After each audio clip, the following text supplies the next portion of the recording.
5000 فرشتے میدان جنگ میں۔ جنگ بدر کفر و اسلام کا مشہور ترین معرکہ ہے۔ 17 رمضان 2 ہجری میں مکہ اور مدینہ کے درمیان مقام بدر میں یہ جنگ ہوئی۔ اس لڑائی میں تعداد اور اسلحہ کے لحاظ سے مسلمان بہت ہی کم تر اور پست حال میں تھے۔ مسلمانوں میں بوڑھے، جوان اور بچے اور انصار و مہاجرین کل ملا کر 313 مجاہدین اسلام علم نبوی کے زیر سایہ کفار کے ایک عظیم لشکر سے نابرد آزما ہوئے۔ سامان جنگ کی قلت کا یہ عالم تھا کہ پوری اسلامی فوج میں صرف 6 زرہیں اور 8 تلواریں تھیں، اور کفار کا لشکر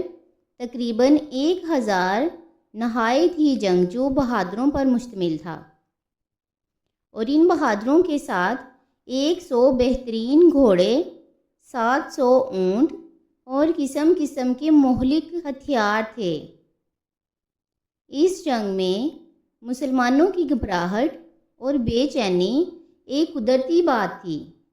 حضور نبی کریم علیہ السلام رات بھر جاگ کر اللہ تبارک و تعالی سے لو لگائے مصروف دعا تھے کہ اے الہی، اگر یہ چند نفوس ہلاک ہو گئے تو پھر قیامت تک روئے زمین پر تیری عبادت کرنے والے نہ رہیں گے۔ دعا مانگتے ہوئے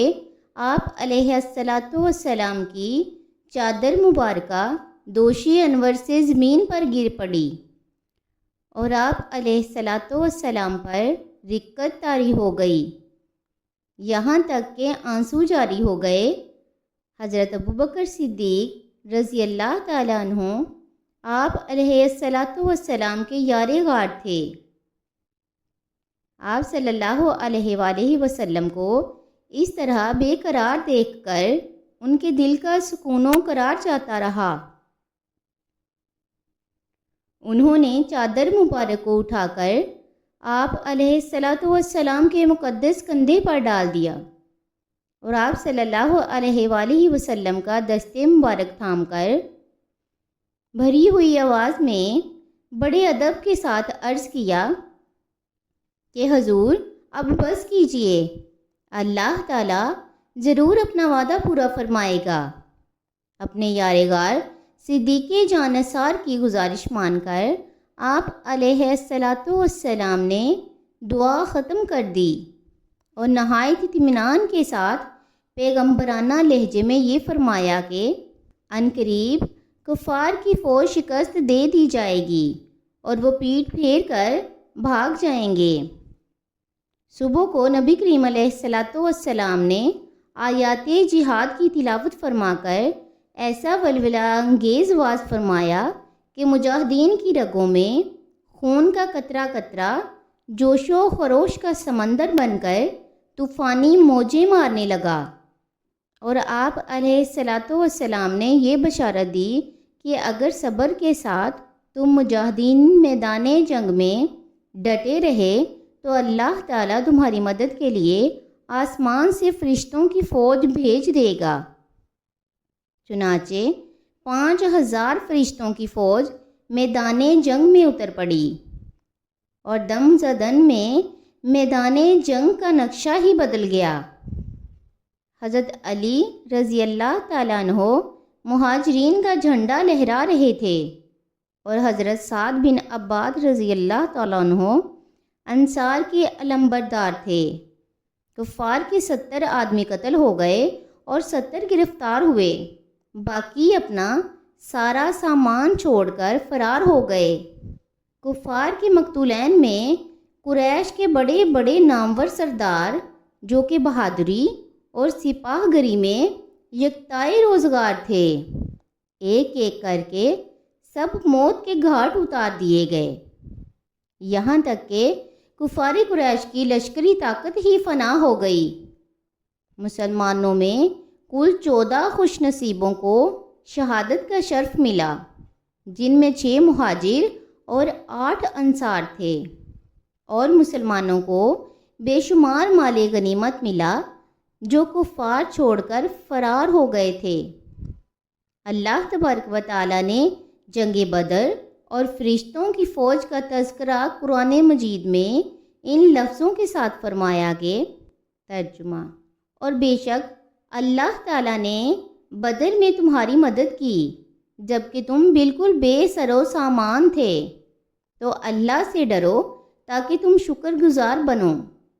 یاد کرو جب اے محبوب تم مسلمانوں سے فرما رہے تھے کہ کیا تمہیں یہ کافی نہیں کہ تمہارا رب 3000 فرشتوں کو اتار کر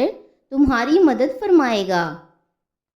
ہاں کیوں نہیں، اگر تم لوگ صبر و تقوی کرو اور کافر اسی دم تم پر آ پڑیں تو تمہارا رب تمہاری مدد کو 5000 فرشتے نشان والے بھیج دے گا، اور یہ فتح اللہ تعالیٰ نے تمہاری خوشی کے لیے دی ہے، اور اس لیے کہ تمہارے دلوں کو چین ملے، اور مدد تو صرف اللہ ہی کی طرف سے ہے جو غالب اور حکمت والا ہے۔ سورہ آل عمران، رکوع نمبر 13، پارہ نمبر 4۔ درس ہدایت۔ جنگ بدر میں مسلمانوں کی تعداد اور سامان جنگ کی قلت کے باوجود فتح مبین نے مسلمانوں کے قدموں کا بوسہ لیا۔ اس سے یہ سبق ملتا ہے کہ فتح کثرت تعداد اور سامان جنگ کی فراوانی پر موقوف نہیں ہے، بلکہ کامیابی و کامرانی کا دار و مدار نصرت خداوندی پر ہے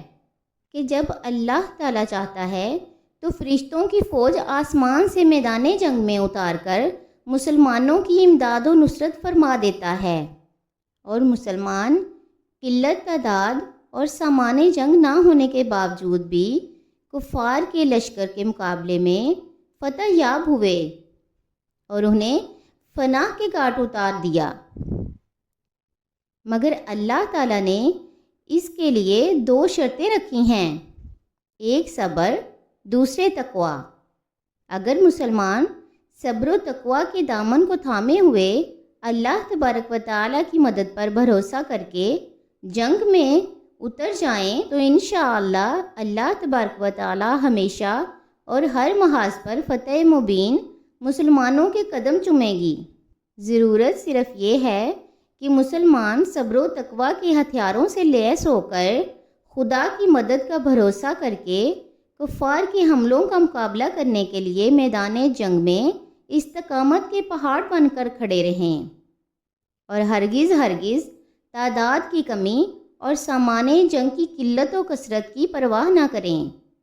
کیونکہ فرمان خداوندی ہے وَمَن نَّصْرُ إِلَّا مِنْ عِندِ اللَّهِ، کہ مدد فرمانے والا تو بس اللہ تبارک و تعالی ہی ہے۔